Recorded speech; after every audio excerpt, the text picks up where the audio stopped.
So what's good, people? I've been meaning to make this video for a little while now about the fake Rosie, or the fosie, as people are affectionately calling it. It's sold by Jufule on Aliexpress for 75 and 80, I believe is what they were. They're out of stock now. He's making more. They sold out pretty quick. I think he made 400 of them. They sold out within less than a week, if I recall correctly. So people were definitely interested in them. They're actually really good clones, just like all the ones he puts out on there. Let's maybe we'll take this one away for now, and we'll maybe just focus on the plain Jane. So you can see we do have milling on the inside on both sides. So it weighs, this one weighs like 3.2, I think. 3.3, 3.2, somewhere around in there. I can't remember exactly. But it's really lightweight. It might even only be like 3. It's super deceivingly lightweight. Like, you see it and then you pick it up and you're like, oh wait, this is really light. The action on it is really good. The blade stock is super thin, just like the original.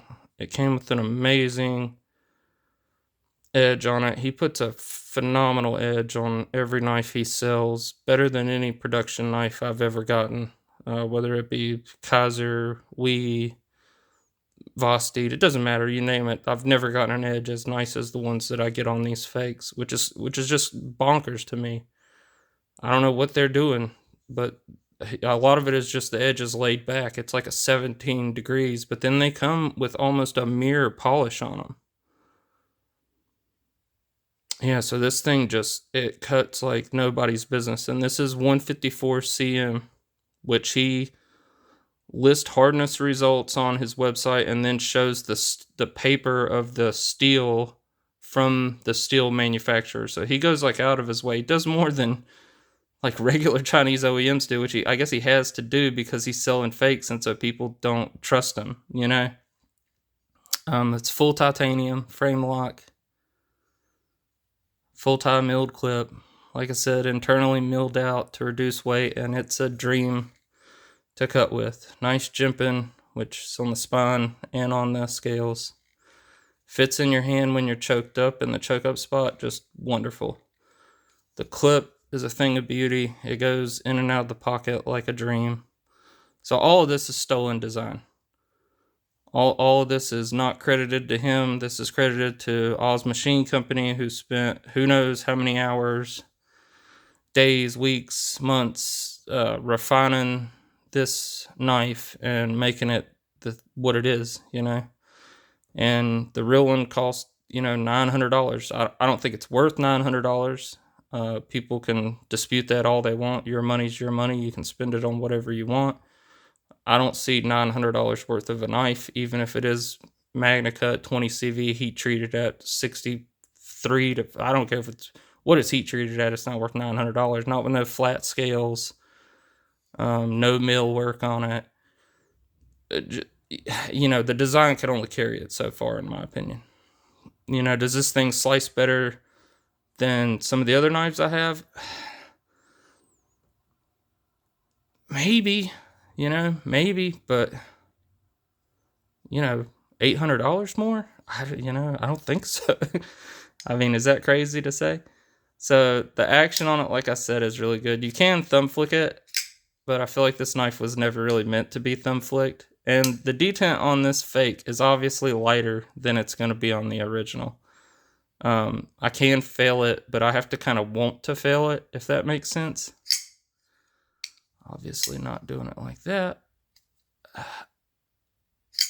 I can fail it, but it ain't easy to fail. It's got a good detent, And this is actually after I moved the lock bar over just a smidge. Just a smidge. You can see we're not even at 50. We're at like 40 something, 30, 40. Right where it should be, in my opinion. So It was a little light when I first got it. I moved it over. Now it's like perfect in my opinion. I wouldn't want it any stronger than this.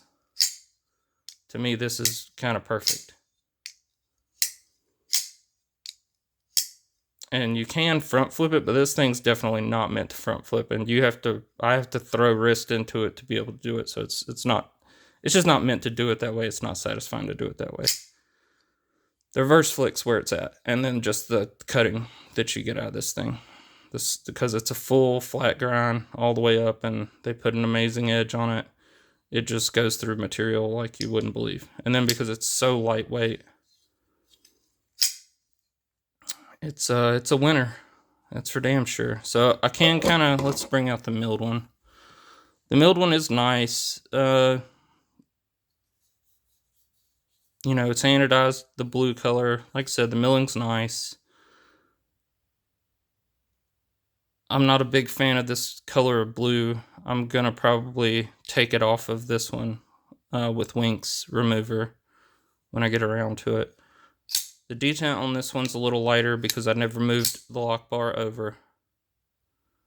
And you can see this one's actually sitting further than the other one is. And so that's why I didn't move it over.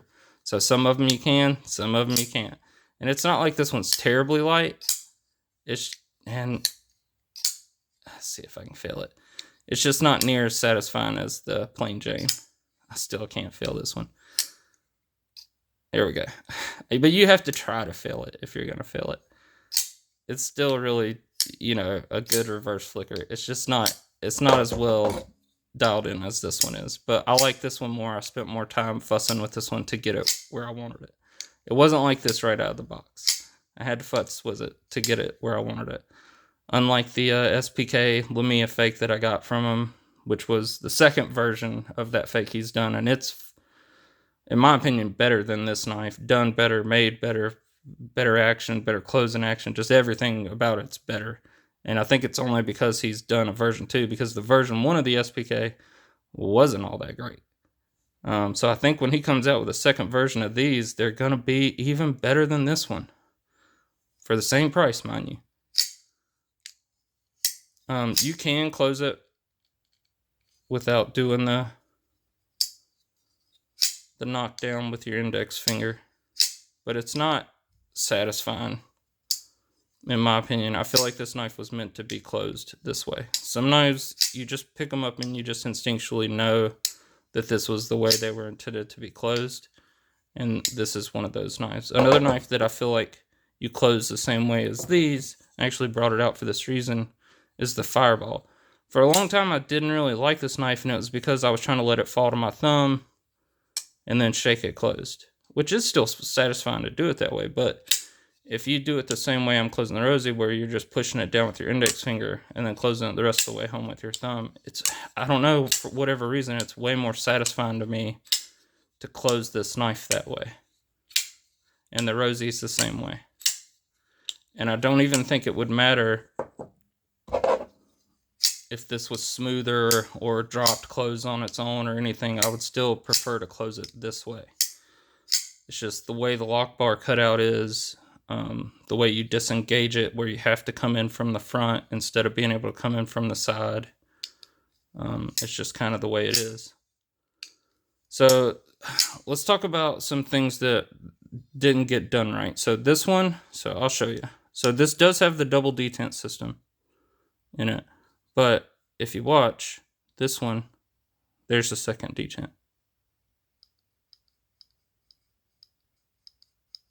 Now, I don't know if all the plain Jane ones are like that, but my copy is. And what's happening is the second detent ball is falling off of the tang of the blade as you're going to close it. So once you get to right there, it's slipping off the blade. And that's what's causing that little noise. You can hear it. Detent's really good on it. So this one doesn't have that problem. And that's the way the Rosie is meant to be, is there's no, because the purpose, or my understanding of the double detent, is so that you never end up with a how do you call it, with damn, I forget the word for it, but you never have to worry about getting over the detent. You're immediately on the first detent as soon as you disengage the knife. And then the second detent is like, you don't even feel it pick up on there because it's already on it too. So the fact that this one falls off of it means you feel it. This one, neither one of them ever fall off of it. It's just on it the whole time. So there's no getting over the detent with this knife. It's just always over the detent. It's a kind of an odd sensation. To the only pop you ever feel is when it locks up. Again, versus something like this. There's our detent. There's lockup. Detent, lockup. Just lockup.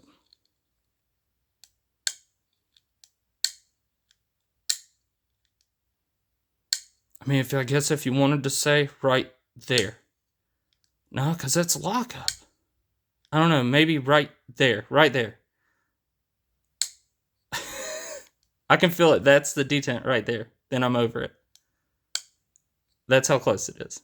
So you're right there. That's crazy. But that's the point of the double detent system. They're extremely well done counterfeits. I would call them clones, but they're not. They're counterfeits, and they're counterfeits because he's putting the Oz Machine Company logos on them. And I don't understand why he's doing that. I don't understand why he does that with all of his knives. Nobody's going to mistake this for a real one. Nobody in their right mind. Nobody's going to try to sell this as a real one. Or if they are, they're an idiot. Anybody who's looking to buy one of these knows enough about them that they're going to be able to spot these as a fake kind of instantly. Even the plain Jane one, I feel like, because of the serial number, you can just look it up to see if it's sold, who it belongs to. You could probably call Oz Machine Company and ask them about it if you're really that concerned about it. So maybe, but like the hardware stainless steel, it's not titanium, so that's a dead giveaway right there. And the what do you call it? The I can't think of the name of it right now. The swedge. The swedge is actually shorter on this one than on the original. The original is a little bit longer. I forget who it was, but he made a video kind of pointing out the differences between this one and the real one. Just a short, wasn't an actual video, but I don't think you're gonna really have to worry about getting a fake one of these. I mean, or at least I hope not. I just wish he wouldn't even put the logos on them. Just like with my SPK, just like with my McNees. Like, don't even put them on there. People are still going to buy them. They don't give a shit about these logos being on there. I kind of buy this so that I can tell people, look, this is a $70 knife knocking off a $900 knife, and it's damn near as good as the $900 knife. It's not as good, but it's pretty damn close. You know what I mean? Like, it is pretty damn close. And if anybody who owns a real one and has felt one of these or operated one of these has said as much, So I don't own a real one, so I can't say that definitively, but I've heard people who own the real ones and have handled these say, aside from the detent, it's pretty darn close, And I think you can, if you futz with the detent enough, you can get it close enough to where it's satisfactory. But one of the best parts about the Rosie that I've heard people just rave about is the detent, So would I still love to experience a real Rosie? Yes. Would I ever pay $900 to experience it? No. I can't afford to do that. I don't make enough money to justify spending $900 on a knife that I'm never going to carry because I'll be too scared to fudge it up.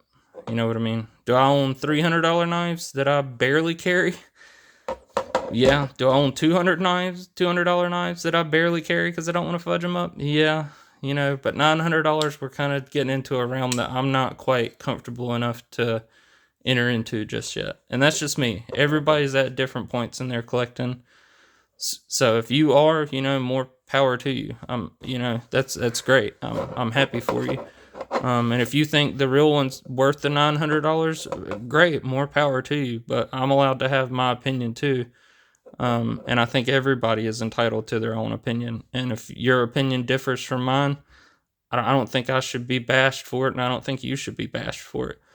This knife is a good knife. It's definitely, holy shit, I'm about to knock my whole table over. It's definitely worth the $75 that he's charging for him. 154 cm, full titanium, milled out on the inside, full tie clip, good action, a really killer edge on it. I've cut a shit ton with this thing and it's held up. The edge hasn't chipped or rolled or anything like that. So, and I feel like it's done just as good as any of the 154 cm I have from Kaiser, if not better, to be honest with you.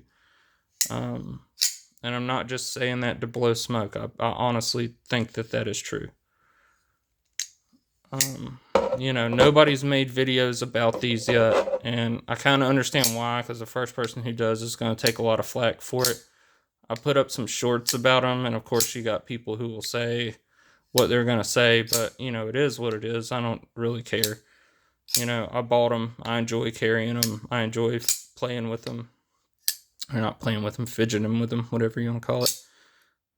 Yeah. And so I was pretty happy with my $140, $150 purchase right here. Well worth it, in my opinion. Whenever he makes another run, if you can pick one up, I highly recommend it. If you have any questions about them, I can try to answer them as best I can, as honestly as I can. Like I said, the mill pattern on this one's actually done really well. I believe this is a titanium collar, but it is steel hardware. And the hardware is all T8s, which is nice. It does have, you know, the lock bar insert in there. Steel lock bar insert. And the double detent, like I said. The only thing is, like, he's got to iron out this whole double detent thing, because this one's perfect. It's super smooth. I don't have any issues with it catching. This one, all right there. I mean, it's so light. It's not like you're hitting a real detent, because it's like there's a ramp built into it right there, but I don't think it should be falling off like that. If somebody owns a real Rosie, maybe they can tell me, but I don't think that this is supposed to be happening. Because of the way I close it now, doing it like this, it doesn't bother me at all. And like I said, I find it way more satisfying to close it this way. So, but anyways, yeah. Hope you enjoyed it. If you got any questions, just let me know down in the comments. Y'all have a good rest of the day.